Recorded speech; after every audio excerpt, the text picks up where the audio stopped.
This tutorial will give you an overview of using ProQuest Central.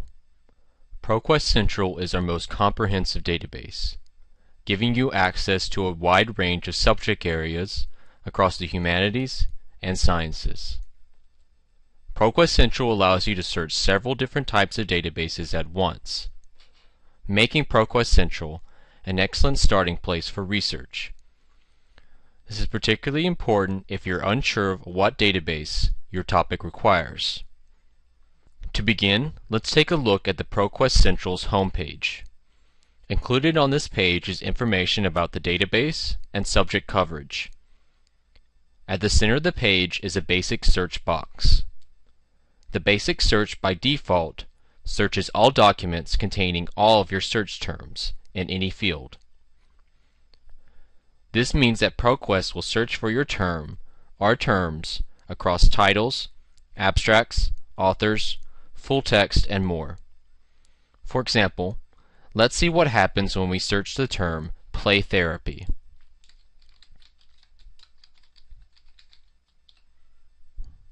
First, notice how ProQuest suggests possible searches for you as you key in your term. These are important to keep in mind. These suggestions may be helpful as you attempt to narrow your search parameters.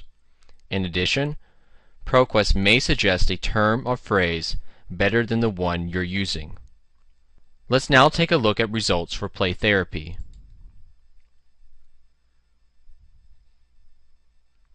One of the things you'll immediately notice is that we have over 1 million results. This is simply too much. So one of the things we need to do is narrow our scope. First, we need to limit our results to full text and peer-reviewed. By clicking full text, ProQuest will only provide results to those that link with full text articles. This will narrow your search to those articles that are immediately available. Next, we need to limit our search to peer-reviewed articles only. Peer-reviewed is a process by which articles are vetted and checked for scholarly content by scholars in the field. It is a way of assessing the quality of an article before it is published. Generally, you will want to use peer-reviewed articles if you're writing a research paper, no matter the topic. So let's click both full text and peer-reviewed and submit our search again.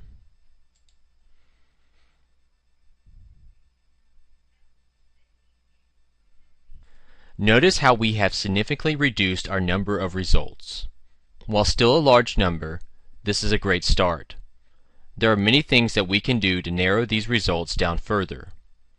We can narrow our search using the tools on the left-hand side of the page. These include source type.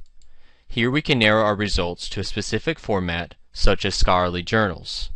Let's narrow this to only scholarly journals.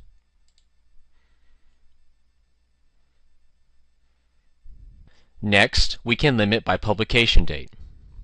Limiting by publication date is helpful if you want articles within a specific time frame or if you're looking for the latest research available.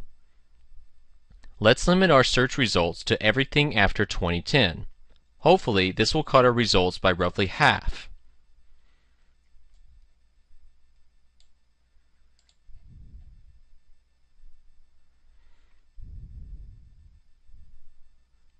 There are still other tools that you can use to narrow these results, such as publication title, document type, subject, and more.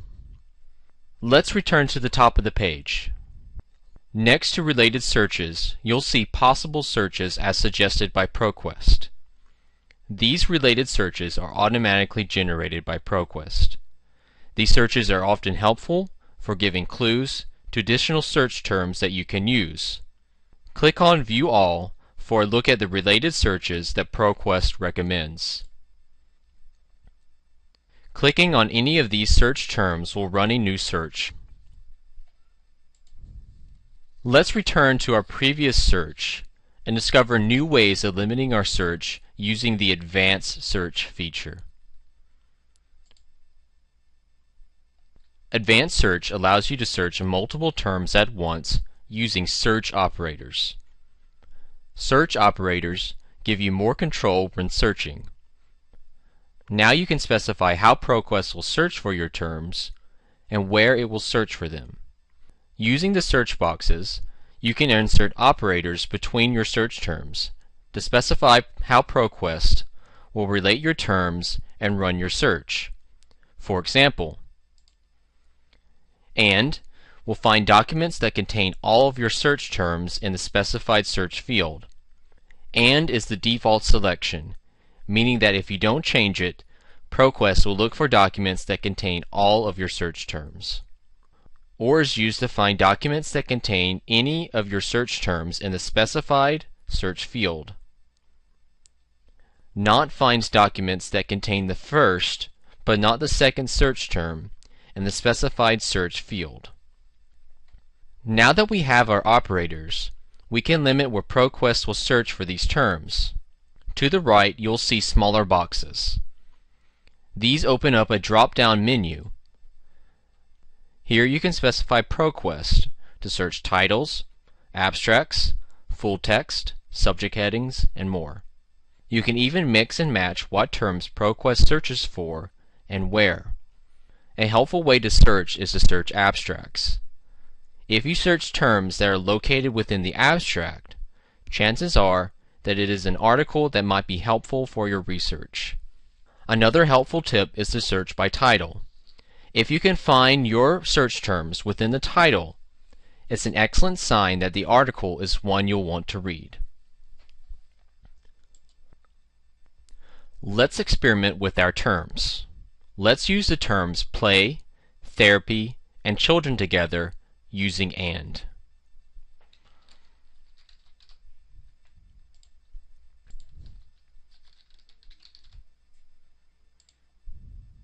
To add a row, click Add a Row, and ProQuest will generate a new search box for you.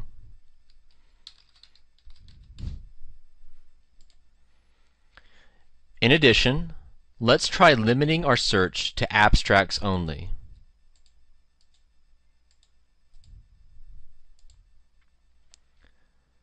Next, let's add the term counseling as a subject heading.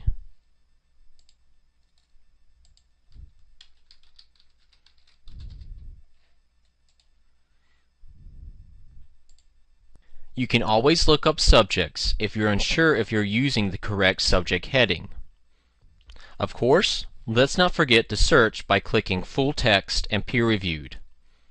Finally, you can limit your publication date here, but let's leave that on all dates for now. Now let's conduct our search and see what results we receive.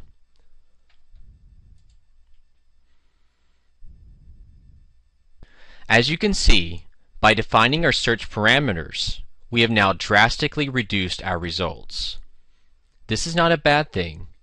Fewer results can mean that these articles are more relevant for our research. The highlighted text shows you where ProQuest has found your terms. This can help you determine what kind of results you are receiving and if there are patterns with how the search terms are appearing. In the search box, you'll see how ProQuest has conducted the search. If we're not happy with these results, we can click Modify Search. This will take us back to our original search. Do not click the back button on your browser. This will erase your previous search parameters. Let's try changing the location of our search to document text.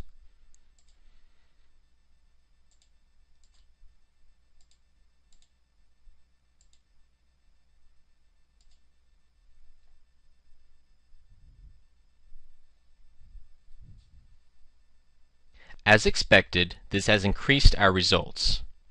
Now at any point you would like to conduct an earlier search, just click Recent Searches.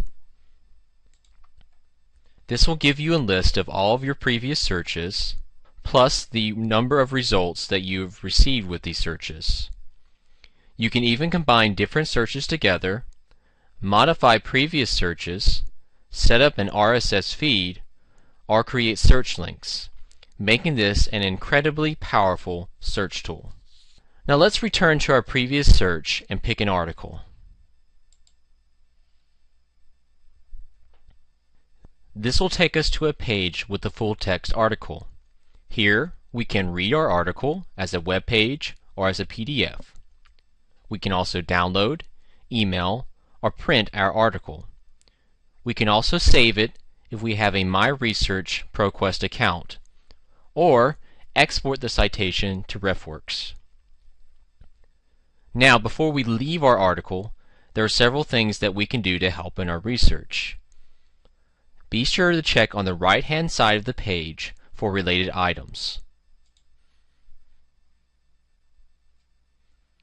Next, check the abstract details for information related to the article, which includes the subject heading or headings, the author, and publication information.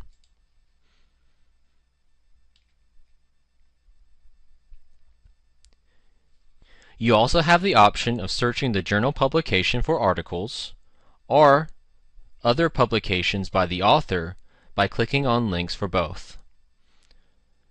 Next, explore the references the article cites.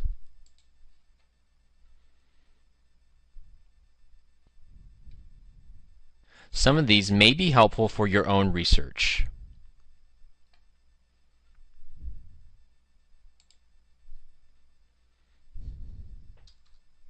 Finally, you can do more with ProQuest by creating a My Research account. You'll find the My Research account login at the top right of the page. With a My Research account, you'll be able to save your documents and searches and more.